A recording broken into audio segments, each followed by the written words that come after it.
Okay. Welcome everyone to GeekyJustin Live. Tonight we may be a little more somber than usual. I like to have fun, as you all know. But there is a lot of pain in the United Methodist Church tonight. A lot of folks I know, a lot of folks you know, are really having a tough time with the conversations that are happening at the big conference right now. And so I want to honor that. I also want to provide some hope and discuss a way forward.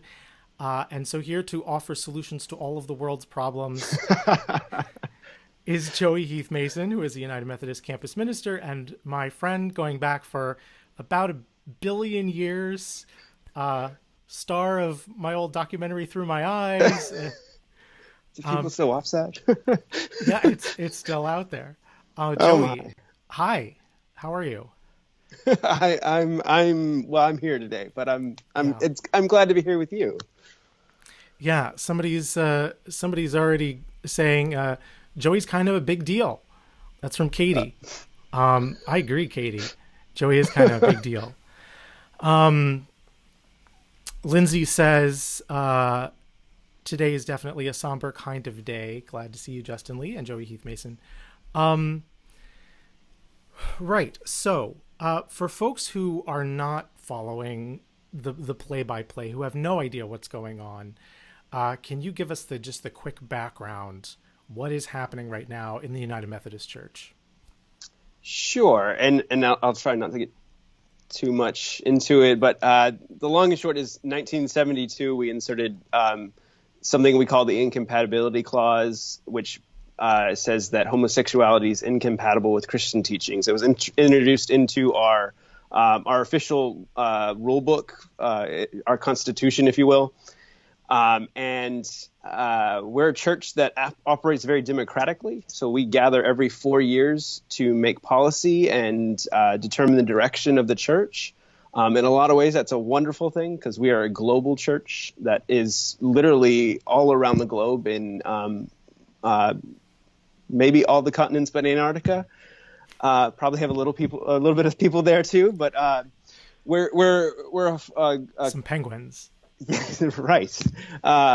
So we have been debating since 1972 every 4 years this incompatibility clause. It's we've added more things into there. We've made it more strict. We've made it completely banned by clergy. It's what we call a chargeable offense now. If you are an LGBTQ person and found to be practicing the homosexual lifestyle, which I smile because I just think that's ridiculous to. But It's a very awkward way of, I think, trying to say it's okay if you're gay as long as you're not having same-sex sex or in a same-sex marriage. But yeah, it's very awkward language. yes, definitely. You just keep practicing till you get good at it. Well, still not good at it though. At being gay. That yes. Oh Yeah. well, no, never mind. I'll leave that alone. So We have to have a little humor because this is like, seriously though, this is a really tough thing. It is. I just got out of a service just a few minutes ago, and one of the things I said to folks, I'm laughing so I don't cry. Yeah. Sometimes it's easier to laugh and because it's hard. The long and short of where we are right now is all of those policies, we've kind of come to a head. We're a church that's never been unified on this at all, ever. Even when it was first introduced, it was a pretty divided church. We're about a 55-45. So it's not even like it's like a small minority. It's almost half the church. But the almost half is the folks that are for inclusion. And so the folks that have slightly more are the folks that want to continue to have those exclusive policies. And they're about a decade ago, they started a movement called biblical obedience, which was, we believe that Scripture mandates we are to be in ministry and in community with all people, and that includes our LGBT brothers and sisters. And therefore, it is sinful for us to deny ministry to people because of their sexual orientation or gender identity.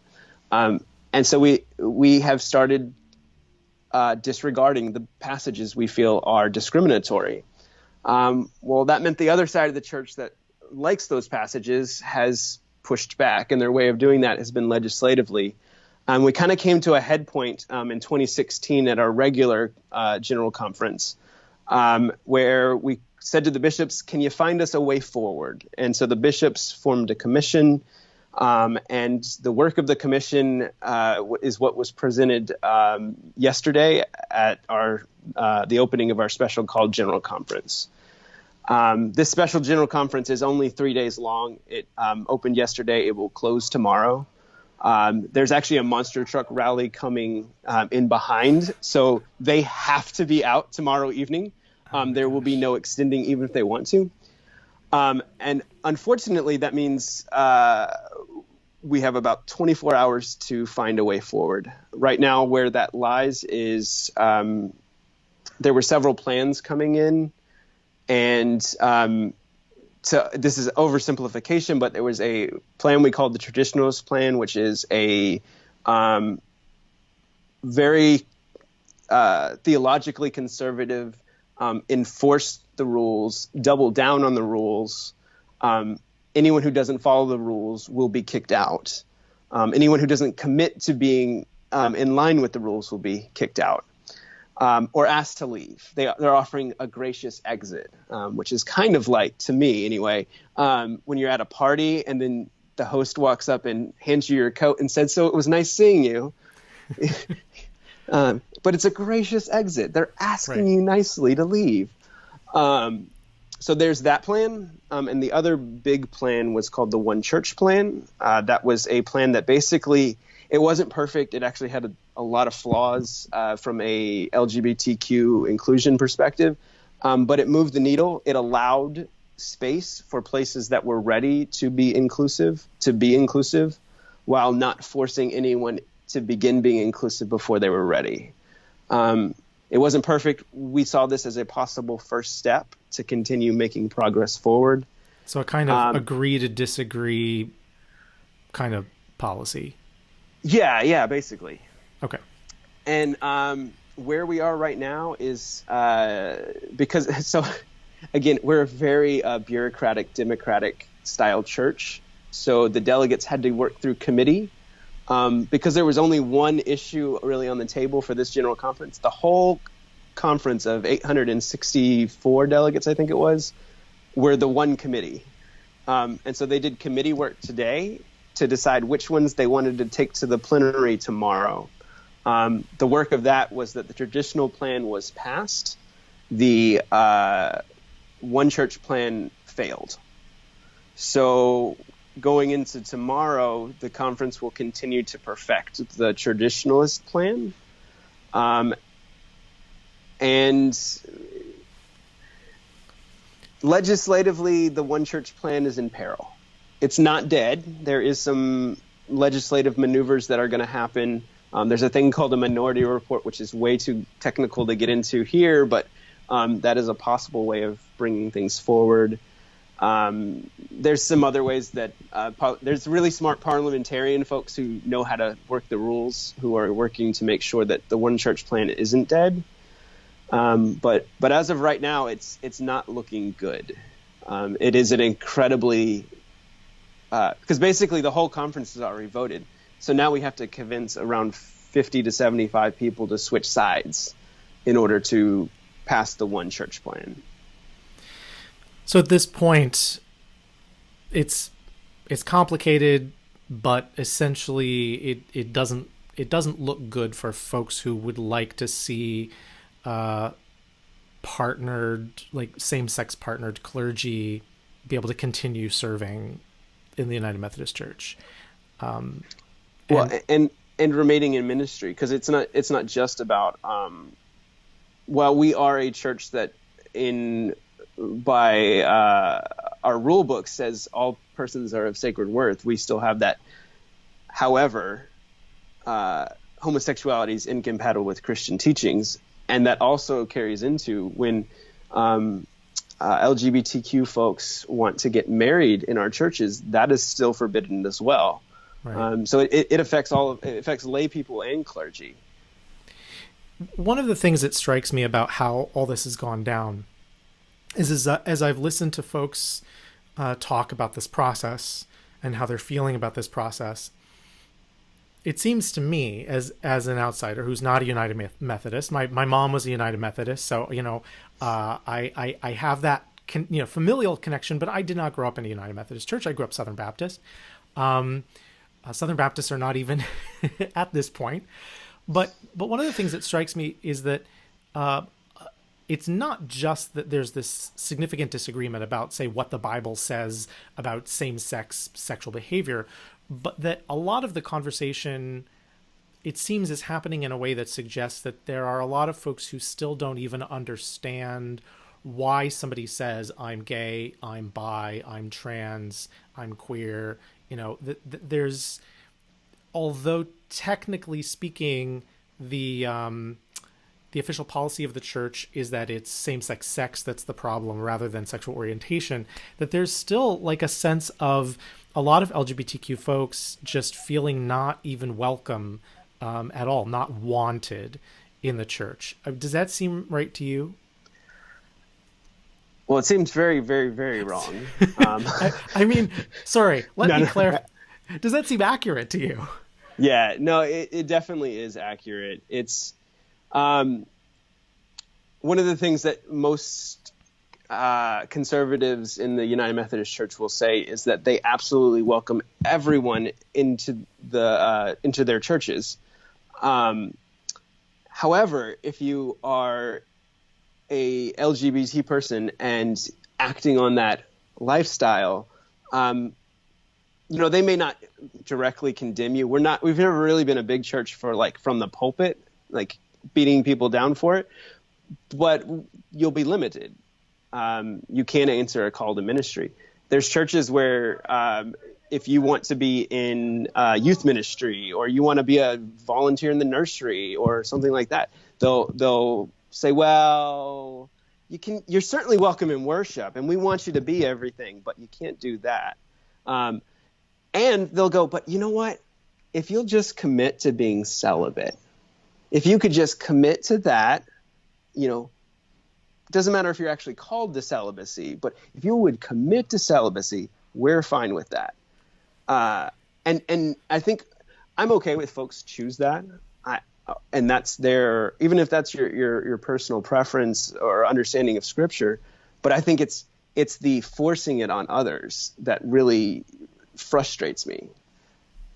So there's so much. There are a lot of comments coming in, and I'm watching them come through as we're having this conversation.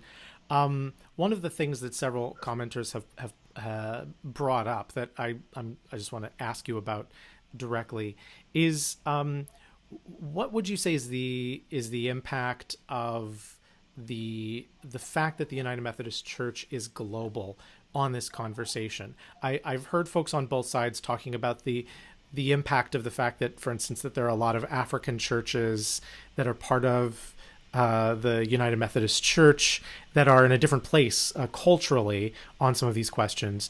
I've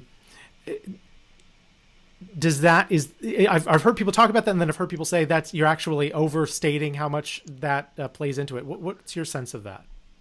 I mean, so I'm really trying to be careful around this because it's really easy for folks to blame Africa or the Philippines or parts of Central Europe. That's kind of typically where we find more folks who are more, and this is way overgeneralization, who are more open to inclusion is in Western Europe, in the United States, in certain parts of the United States. In Africa, it is still very much a thing that's not talked about. In the Philippines, it's actually split about 50-50 as I understand it. So you've got a whole bunch of mismatch that comes together and kind of forms a conservative coalition. So it is partly that. I mean, there's definitely places where there was at least two delegates today who said, we don't really have those people in our area. This isn't an issue for us, so we can't allow this as a thing because it would hurt our ministry because we don't have these people, which of course is ludicrous because that just means you don't know them, or they're not comfortable enough being out. I mean, and there are places where it's illegal, so it makes sense that people don't come out. Yeah. So yeah, that does play a role. I also always like to give the caveat that as much as there is a conservative voice coming from, so we call them the central conferences, the conferences outside of the United States, there is a conservative voice coming from those. There's also a strong conservative voice coming from the southern United States. The southern United States is oftentimes the leaders in these things. And while other folks choose to go along with that, because they find themselves in similar theological positions, it's the southern United States folks who are leading it. That the Traditionalist Plan is a result of southern United States United Methodists. So we were talking just a minute ago about this idea of being celibate, and Lindsay had a comment. I do think that there is a be celibate and don't talk about your experience as an LGBTQ person expectation. So it goes both ways. This is something I truly don't know. Is it your sense that there is a fair amount of actual day-to-day support for somebody who is, let's say somebody who's gay, just to make it simple here, somebody who's gay, who identifies as gay, uses the word gay and Christian, and is celibate? My sense, so growing up Southern Baptist, there are probably a lot of Southern Baptists who would say that somebody like, say, Wesley Hill, who wrote Washed and Waiting, is, we like him because he's abstaining and so forth. My experience growing up Southern Baptist was that the minute you used a word like gay, instantly you were seen as if not outright a sinner, that there wasn't really a place for you. That at the most people might say, well, that's not technically a sin, but there wasn't any actual ongoing support structure there. It was really that they would rather people just not be gay. Do you think it's better in the United Methodist Church? Is that something that exists, that support? I think it probably varies from place to place. I would say there's a lot more lip service to it than there is actual carried out. I think there's a lot of places where if they think they can use someone who's celibate as a talking point on why their position is more acceptable, as a talking point for why it's okay to exclude non-celibate LGBT folks. I think that very much exists. I think there's definitely a lot of places where they're like, well, if you're not in a relationship, does it really matter? You probably don't need to use that label. It makes people uncomfortable. And I don't mean to sound glib about it, but I've heard stuff like that, in the Southern Baptist Church. So yeah. I think that is the reality in a lot of places, in a lot more conservative places. So a lot of folks are feeling upset, frustrated. One of the things that really struck me as I was watching all the comments come in on Twitter is how much it feels like people are talking past each other. And I didn't watch a lot of footage from what was actually going on there, on the floor. So you may have a better sense of this than I do. But my sense was that people were talking past each other, that even though you had a small group of people who had done some difficult work, worked out what were the possible avenues that the church could take, dealt with this with at least a little bit of nuance, that when you have everybody who's there being the committee, as you say, that you've got a lot of folks who have really not thought about this with any kind of nuance at all, that they've got their position, they've got their heels dug in, and there's a lot that's misunderstood. And so you've got, for instance, a lot of folks who are voting on this who don't even have any sense of like LGBT plus 101, like they don't even know a lot of like the terminology. They don't understand why would somebody declare themselves part of this group? Why would they use that language? Why, maybe in some cases, maybe don't even understand that like sexual orientation and gender identity are not choices. A lack of any kind of nuanced scriptural analysis. These folks have not sat down together and like said, help me understand how you understand 1 Corinthians 6:9 or Romans 1. There's just a sense of like, this is the Bible says, and you clearly don't believe in the Bible. So we believe in the Bible as a church. So why is this, even an argument? And on the other side, folks who, the side that I agree with, I still felt like there was a lack of nuance in a lot of the stuff I was seeing on Twitter where people were like, this is just about love, which I agree with. This is just about love. And so, why is that so hard? And I'm thinking, well, I agree with you. I think it is about love. I think it is the right thing that the church should be welcoming and inclusive. And yet I also understand that some of these folks are really concerned about what they see as moving away from scripture and correct doctrine and whatever. And like, I think we at least need to understand that if we want to change minds, we need to understand why it is that people struggle, So like, it just felt to me like people were talking past each other. And that is, I think for me, the most discouraging thing out of all the discouraging things. Was it like, is that your sense that that's what's going on there on the floor as well? Or is there more nuance happening? No, that's pretty accurate, unfortunately. I mean, so one of the beautiful things about the United Methodist Church, one of the things I actually love about the United Methodist Church is we elect delegates every 4 years to go to General Conference to represent us, to make decisions. And in that way, we have a voice. I could be elected to go and be one of the people at General Conference. And that's a wonderful thing because we don't have just a one top leader who's deciding, or even just a small group of leaders deciding things for us and then sending out decrees for all the rest of us to follow. The problem with having a global denomination, and we've actually shrunk the conference a little bit. This is the smallest general conference we've ever had. It's at 860 something. But you've got like 6 people from here, 12 people from there. And these are folks who have been elected on which we do a spiritual sort of process to election, but it's still an election.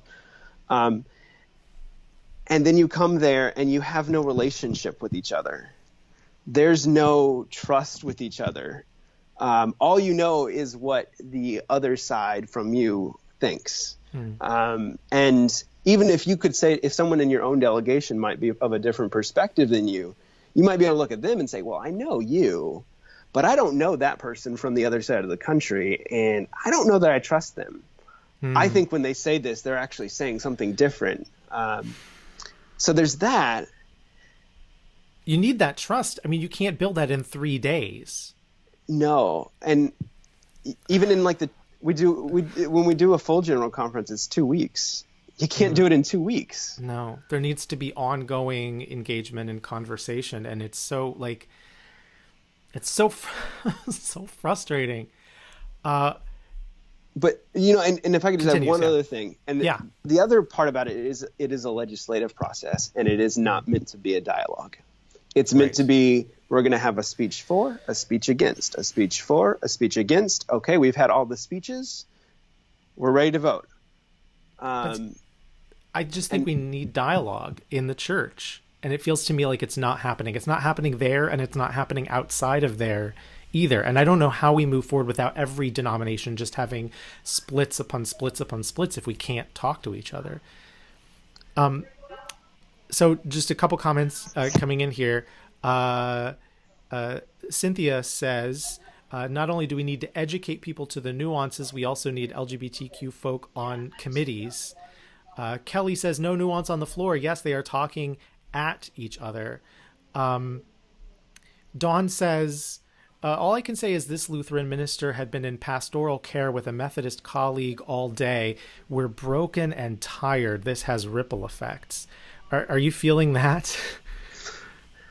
Yeah, I was kind of glad today. Today is my normally Mondays are my day off, so I'm not at work, so I didn't have to go in. So I was able to actually kind of not be the pastor today, as much as I can not be a pastor. But at my house, I didn't have to worry about putting on the front and putting aside my own issues, but even within that, like the number of folks who are just posting and the number of friends, the number of colleagues, and it's not even just my colleagues that are Methodists, it's colleagues that I know that were Methodists that have left the Methodist Church. It's folks who just really, really care. Yeah. And there is a lot of pain going around. And it does have huge ripple effects. Yeah. Amy says, just know that no matter what their response, you are loved by God as the amazingly wonderful creation you are, which is a great thing for all of us to remember. John has a question. He wants to know, is Joey going to have to make a gracious exit from the UMC under the traditional plan? If the traditional plan becomes United Methodist law, now this is complicated, right? Because there's a whole thing about the constitutionality and all this stuff that, like, right? There's a whole thing that we don't know what's going to happen. If the traditional plan becomes United Methodist law, what does that mean for you? Well, our bishop's going to be meeting with us on Saturday to debrief, so I might have a better answer on Saturday. I think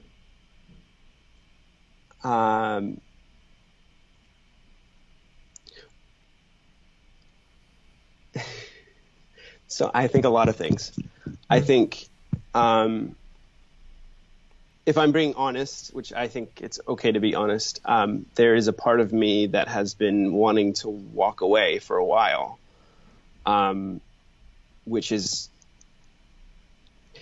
to know that I am saying that. It probably doesn't sound that, me saying it right now probably doesn't sound that extreme, but it really is a very, very big deal for me to be saying, I think I'm done. On the other hand, I love this church and I refuse to concede to intolerance and discrimination. And there's a part of me that says, if they're going to graciously offer me an exit, I'm going to stand there till they push me out the door.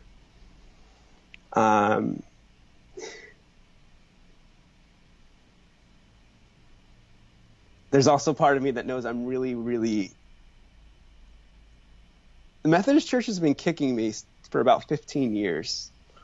Actually, we first met each other when I was dealing with the church kicking me. And, it's...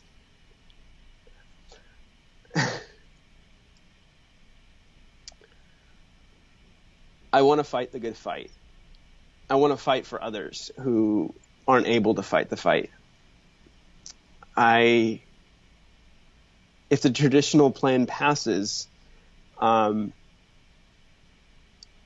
it has the teeth that they want it to have, they have my marriage certificate already, which is, I was supposed to be ordained last summer, but I was actually removed from the opportunity to be ordained because I have a marriage certificate.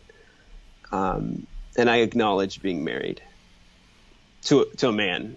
So that's the big, so they know everything. There's no walking it back. There's no pretending. There's no hiding anymore. If they want to, they can put me on trial. I'm also hoping, and we wanted to talk a little bit about hope. One of my hopes is, we have an interesting system. we have bishops who our bishops are not like bishops in the Catholic Church and in a lot of traditions. Our bishops are administrative leaders. They're not executive leaders. So in some ways they have very little power, but in administrative things they have quite a bit. One of the things they do is they have control of the complaint process. So if someone knows that I'm outside of the current rules of the discipline, they can file a complaint with my bishop, asking the bishop to investigate, and the bishop then has the choice of deciding what to do.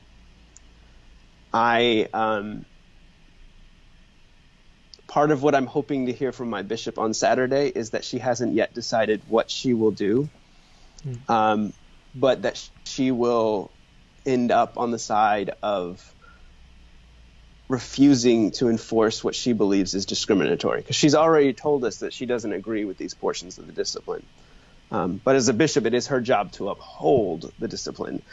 That's the office she's been appointed to serve, and she takes that job seriously. And I do, to a certain extent, respect that. But I think it's also time, if that's the way the church is going to go, we need also other folks to say, absolutely not.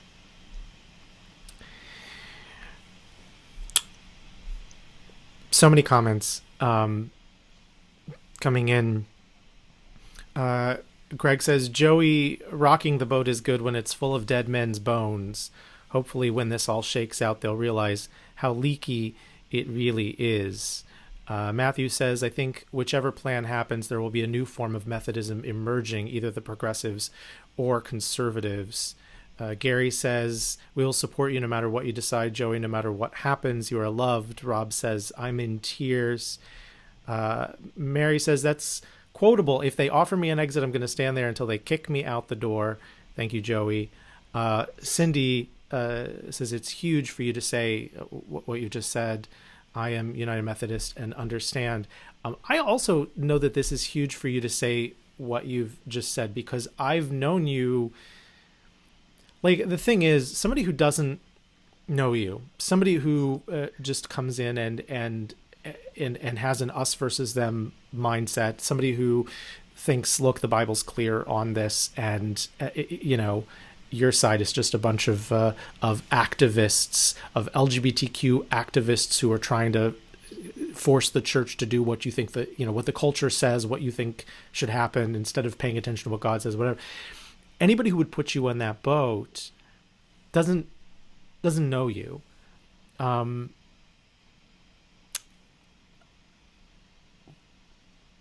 When I met you, one of the things that struck me about you, and that's always struck me about you as long as I've known you, is how genuine and passionate your faith is. You are...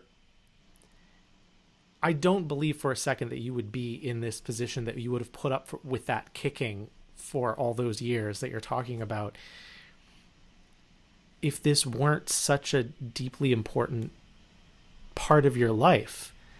And that's, to me, like, that's what's so striking, is that there are folks who so desperately want to be part of this church and feel like they're being kicked out, who feel like they're not welcome, regardless of what the technicalities of the words are. They feel unwelcome. And as you said, it's hard to sustain that. You can't just put up with that year after year after year and just keep smiling and keep going on.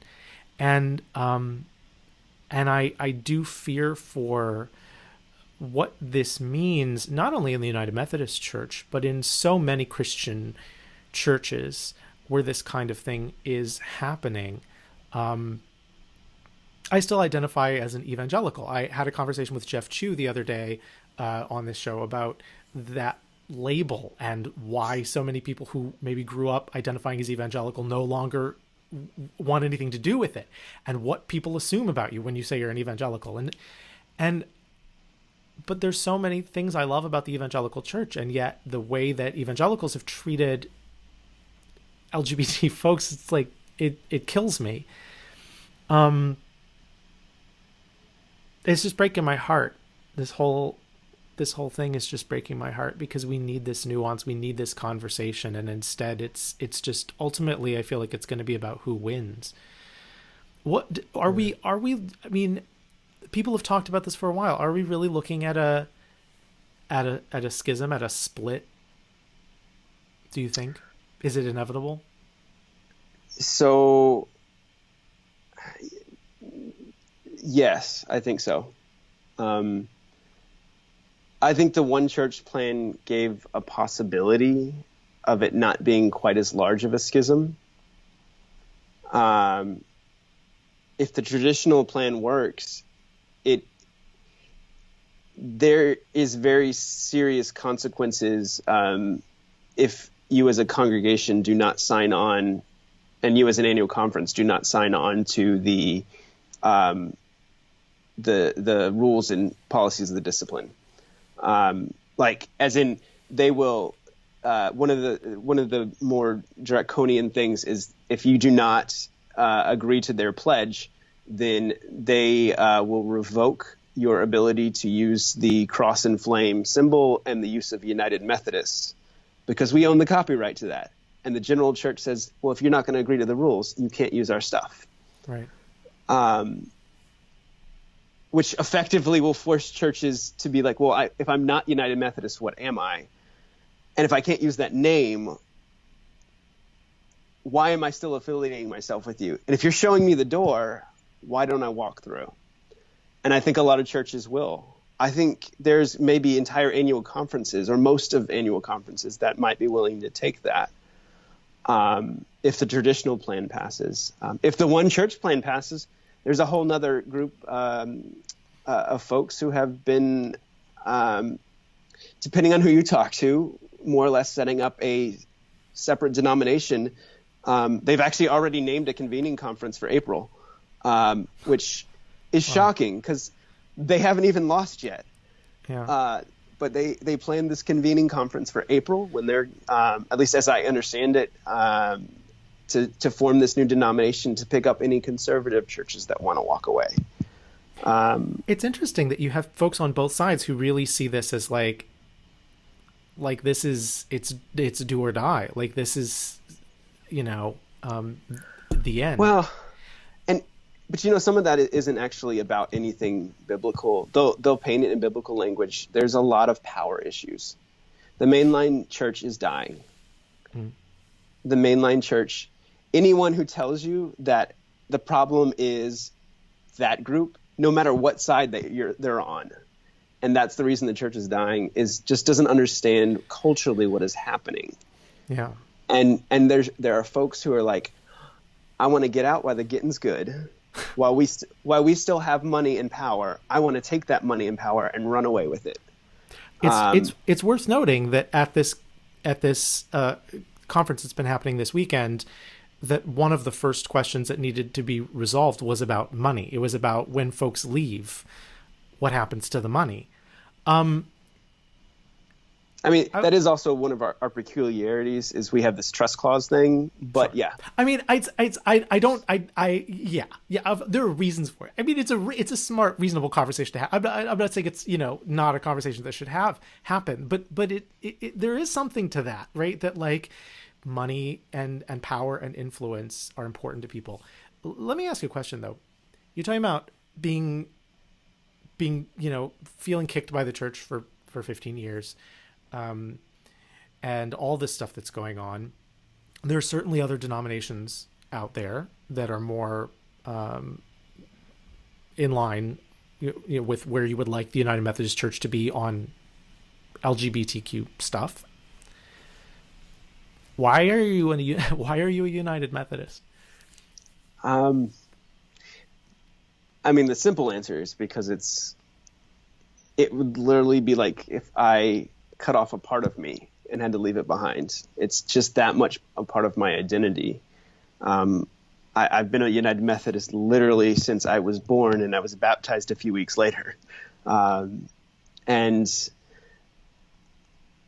hard for me to imagine leaving this church, but it's not just because it's just what's familiar. It's because I really the more I learned the theology and the depth of theology of our particular tradition. It's not that other traditions are wrong, or I see them as less than it, but it's the way we talk about things. The way it's not this way in every tradition, but our first line is God's grace is for you. And God's grace then calls you into relationship and calls you into repentance and calls you into journeying towards perfection. But God's grace comes first. And absolutely every person has God's grace, always and everywhere. There's not a lot of churches that talk about it just like that. Yeah. And we're a connectional church. I'm in a church building right now that's not my church. It used to be my church. I used to work here, but it's another Methodist church, and there's another Methodist church down the street, and 7 more. This is a big city, so they're all over the place, and we're all connected. We're not just in our own little silos. We come together on a monthly basis as clergy and discuss about the issues of the church, challenge one another, grow together. There's relationship. We do common ministry together. We do incredible things.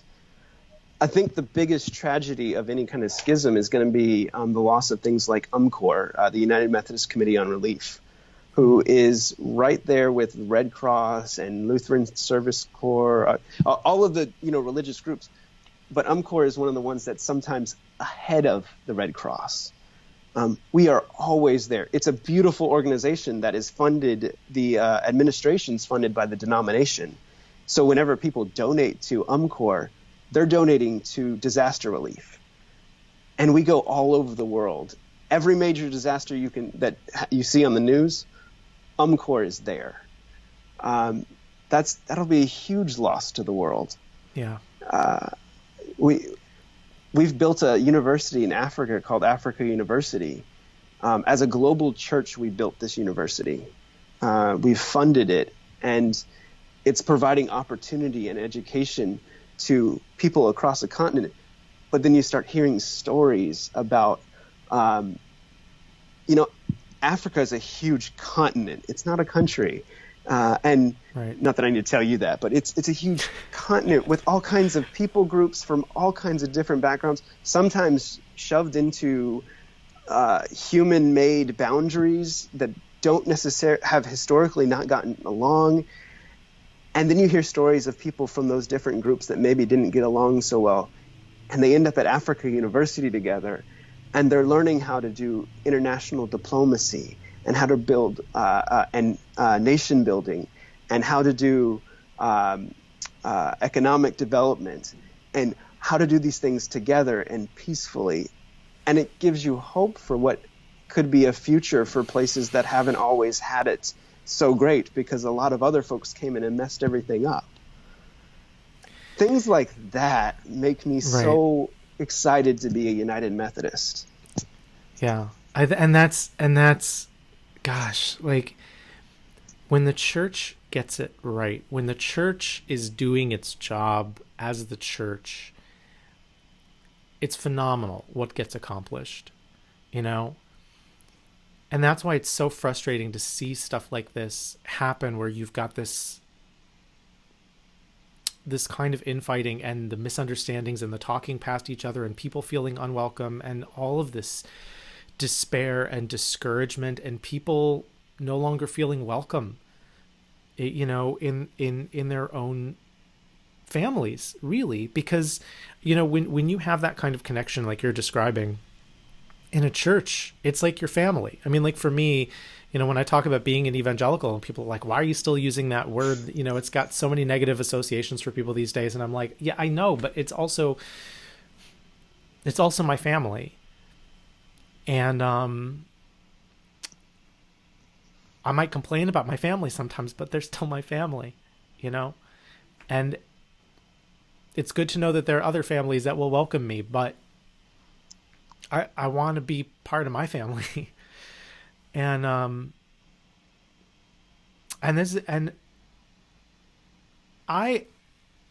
so convinced that we need somehow to do better education on the issues that are at the heart of this disagreement, that we're not going to, whatever happens with this, however this plays out over the,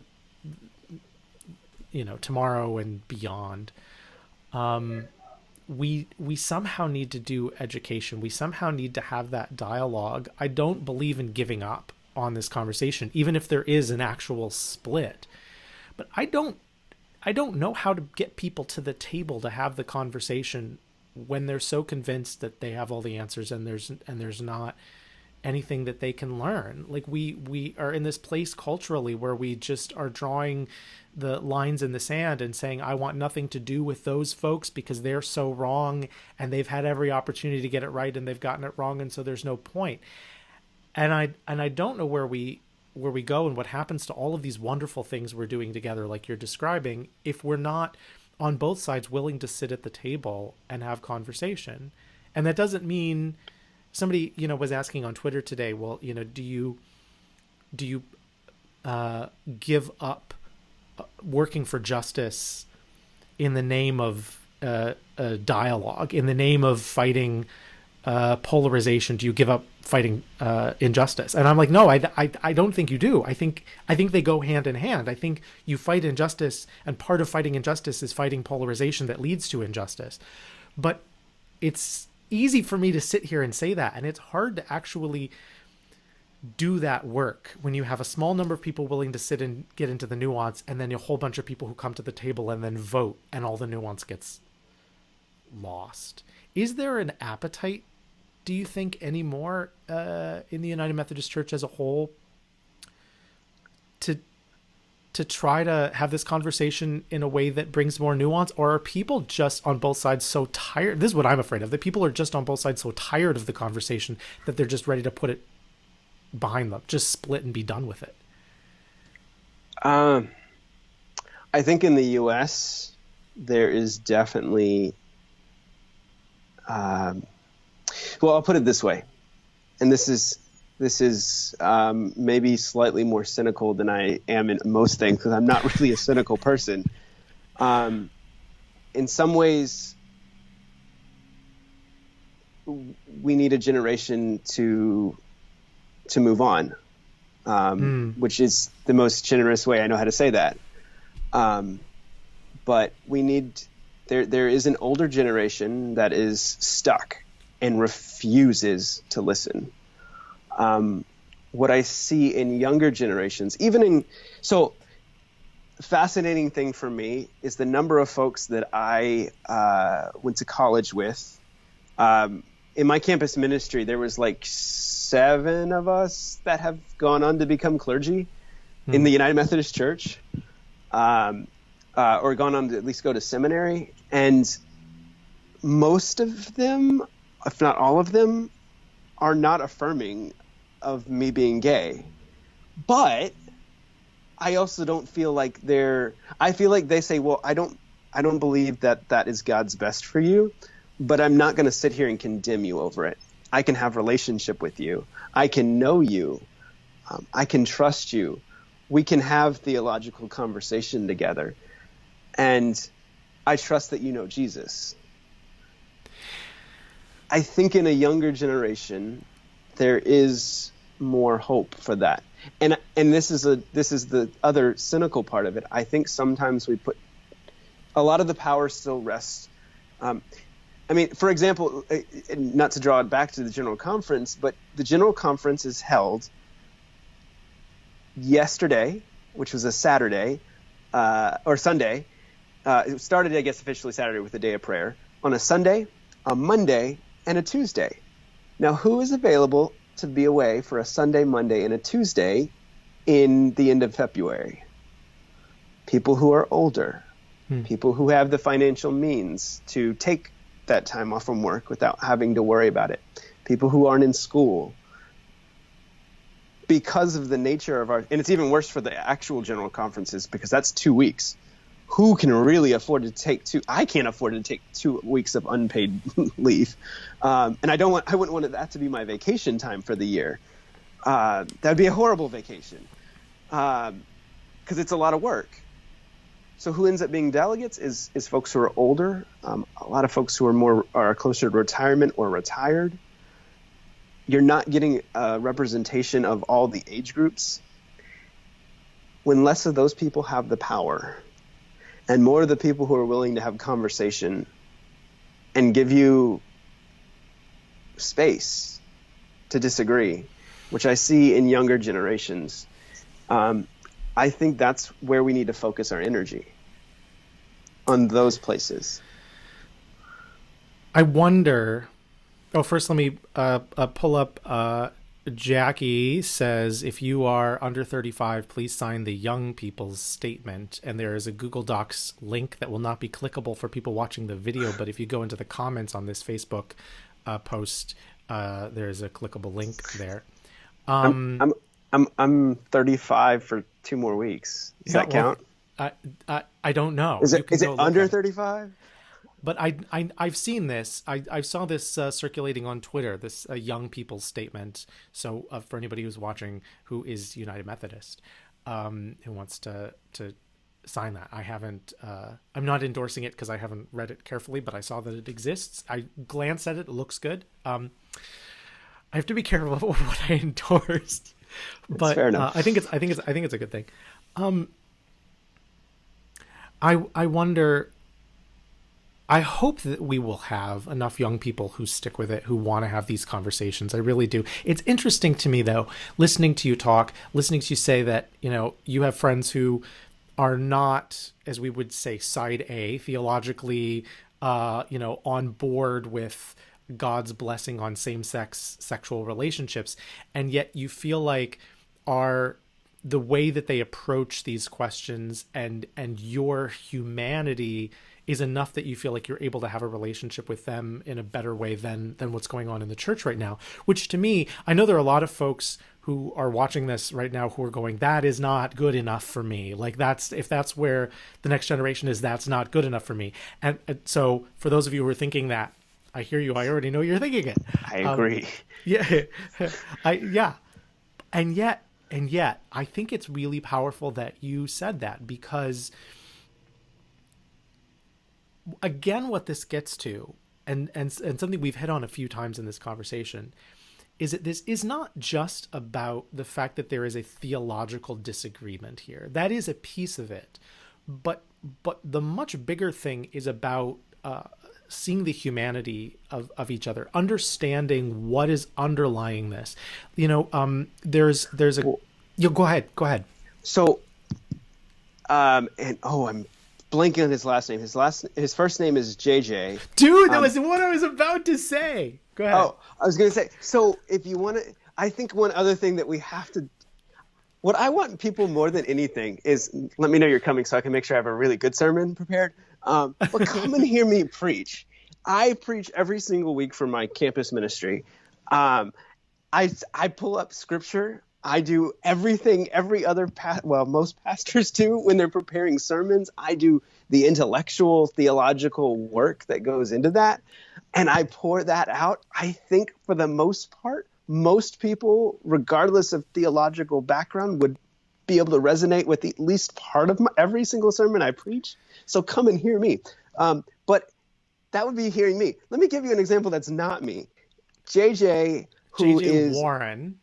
There we go. I knew it was the W. I looked it up just now because I couldn't remember his last name either. He is a young adult delegate. He is a candidate for ministry in the United Methodist Church. He is openly gay. I'm not sure which conference he is in. I know wherever he's at, it's not going to be super easy. He's a college kid. He's a college student. I shouldn't say kids. I work with them. He's a college student. He's a young adult person. You get to an age where you start referring to people as kids and go, oh, what's happened to me? You can look this up on Twitter, by the way. I'm sure it's probably on Facebook somewhere too, but I've seen it all over Twitter today. And he gives this dynamic, it was supposed to be a speech in favor of whatever the motion was or against. I don't even remember anymore. But he gives this phenomenal speech saying, I love this church. I want to be a pastor in this church. I want to be United Methodist. Here's this young person Right. begging the church, please let us do this because Right. I love this church, and preaches it phenomenal. And I dare anyone to listen to it and then say he was not filled with the Holy Spirit in that moment, because I'll tell you, you're a fool. And the thing is, you can absolutely believe that JJ has got this point of doctrine wrong. You can believe that JJ is wrong about what God says about same-sex sex. You can believe that Justin Lee and Joey Heath-Mason are wrong in how we interpret 1 Corinthians 6:9 and Romans 1 and whatnot. But if you cannot at the same time see the humanity of these folks who desperately want to be part of this church, who love this church, who have been called by God into ministry, or just want to be part of the church and be loved and welcomed and understood for who they are, and have the freedom to wrestle with these questions within a body that understands at least, hey, I think you've got this Bible passage wrong, but let me at least sit down and listen to you to understand your journey and to understand where you got to the conclusions you got to on this Bible passage, and let me see you as a gay or bi or trans or whatever you are person beyond just our disagreement on this question about sex. That's what's needed. That's what's needed. I don't remember what the end of the sentence was, but you know what I'm saying. That is what we desperately need. If we could have that, we could avoid schism, I think. But well, I one of the things I always go back to, I gave up quite a few years ago really arguing with people. Like, if people want to have an actual discussion on the scriptures and the clobber passages, sure, I'll have that. But I don't really argue it anymore because it's kind of pointless. Because for the most part, the folks who want to argue with you don't actually want to argue. They want to teach you. And that's, I know what I believe, and I'm firmly secure in my belief. So what I would tell folks is, well, here's the thing. I am a United Methodist pastor. Jesus told us how we determine what is the proper path. Judge the fruits. No good tree bears bad fruits, and no bad tree bears good fruits. Those are the words of Jesus. yeah, If I am, in fact, a bad tree, I cannot bear good fruit. Come see my ministry. Come see the students who come into my office, and I am able to be there for them. Come see the students who I get to share, who maybe have never set foot into a church before, about a God who loves them. Come see the students who don't know if, because they're an atheist, they can be loved, and I get to share God's love with them. Come see those things. yeah, See the ministry and the fruit. Judge the fruit. Don't, I'm not going to talk you out of your beliefs. Come see the fruit of my ministry, and then tell me God is not at work there. yeah. I mean, these are the same arguments that long ago moved the United Methodist Church to fully support women's ordination at a time that many churches, including the Southern Baptist Church I grew up in, did not allow, and still the Southern Baptist Church doesn't allow for women's ordination. I love a lot of things about my Southern Baptist upbringing, but I don't identify myself as a Southern Baptist, so that's one of the reasons I think the Southern Baptist Church got that wrong. That's for another conversation. But seeing people minister and seeing God work through them is a powerful argument. We're getting close to the end of the time here. For folks who have not caught this entire conversation, you can go back from the beginning and watch this on Facebook. Also, I'm going to try really hard to get this up on YouTube tonight, just because it's so time sensitive. My YouTube channel is youtube.com/GeekyJustin. Tell us, what are the next steps? I mean, I know there's complicated legislative stuff here, but like in general, what should we expect? Should we expect an answer tomorrow in terms of what's going to happen, or are there still big pieces to be decided beyond that? Maybe, Okay. which is not a satisfying answer. We will either have which I know this is all it can be, is we either have an answer or we won't. There is a decent chance that, especially if the Traditionalist Plan gets deemed unconstitutional, and at one point it had like 40% of it was unconstitutional. So fixing that legislatively is going to be really, really challenging. There's a decent chance that could be pretty much thrown out. The one church plan, if they manage to maneuver it back into debate, could get voted down again, and we could actually walk away with no plan at all, which means the status quo remains for the next 14 months until the General Conference gathers again in 2020, which is super frustrating and not satisfying, because I don't think anything will change in 14 months. Right. The only possibility is we will have we'll have an opportunity to elect new delegates. That's it. I'm not holding my hope on new delegates. I think there's a decent chance there also could be a group of conservatives that no matter what happens, they walk away. That would be, I don't want anyone to leave the church. I would be very sad. I think one of the hopeful things is there actually could take away some of the conservative coalition. Today's vote, I think it was around, I did the math, it was like right around 50 is what we lost the one church plan vote by. If 50 more people had voted, if the church had been 50 people more, even in the middle, we might have had a different outcome. I don't know that's really next steps. That's kind of where we're at with it. We're kind of waiting and seeing. What I would ask for everyone is pray, especially for anyone you know who is United Methodist and is LGBTQ. And it's not just the LGBTQ folks. It is a lot of the progressives that are really heartbroken right now, but especially LGBTQ folks.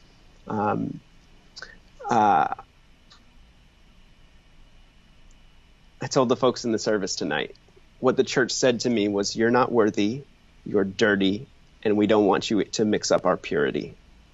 That's not the words they used, but that's what they told the world today. And there are a lot of hurting people because of that.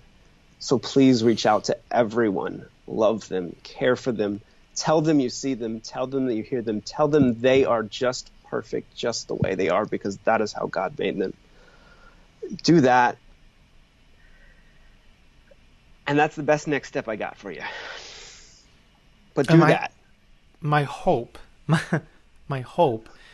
is that the folks who are on that side of this conversation at that conference, that's not the message that they intend to send. My hope is that they would hear what you're saying, would hear that that's coming across, and instead of being defensive and saying, well, they shouldn't think that, to say, oh my goodness, that's not what I want them to hear. How do we have a better conversation in this church, regardless of what the legislative outcome of this is? How do we make space for people in a way that's loving and that's Christ-centered and that's Methodist? Well, actually, I can give you one other next step, which is, if you are able, this is not for everyone to do, but if you are able to do it, intentionally have conversations with people who disagree with you, not to argue with them, but to build real relationship. And don't just talk about LGBTQ stuff. Talk about everything, because that's how we will change the world. Joey, you are a blessing. Thank you for being here. Can I ask you one ridiculous question? Because one of the commenters, I'm so sorry to all of those of you who've been commenting and we haven't gotten to this. I hope you've enjoyed this conversation, even if your comments did not make it up on the screen. But we have one commenter who every week has the same question. And so he's posted it, and it's scrolled past, so I can't pull up on the screen, but I have to ask you. Pineapple on pizza, yay or nay? What say Ooh. you? Are we going to have a split? There's a over this beloved question? lesbian bishop in our church who says it is an abomination, but I disagree with her. And this is maybe the one area I do disagree with her on. You and I are on the same side of this, my friend. Thank you. Thank you, everybody, for watching. This will be up on YouTube if you want to see it in its entirety. As soon as I can get it up there, give me a little time to get it into my editing software, get it up on YouTube and approve it. And as soon as I do, it will be up there. Thanks, as always, to my Patreon patrons for making it possible to spend time to do this. I really greatly appreciate you. Special thanks to my Gold Star patrons. That is John and Bruce and Carol and Liz and Tom and Larry and Terry and whoever else wants to be a Gold Star patron. You can go to patreon.com/GeekyJustin, and I would appreciate it. Joey, thank you one more time just for being so phenomenal and for sharing all this. I know that your heart has been heavy today, and I know that's not easy to come on and spend an hour talking about all this, and I'm just so grateful for you, and I'm grateful for the love that you put out there in the world. Whatever happens, and whatever your denominational affiliation, wherever you are in life going forward, keep doing what you're doing, man. I'm so glad for you. And based on the comments that are coming in and all the hearts and things, clearly our commenters are as well. So thanks, man. Well, thanks for having me. And I'm going to sign off with something that I used to say. It just feels appropriate. I used to say for 7 years doing an old podcast where I used to say this, and it seems just right to say today.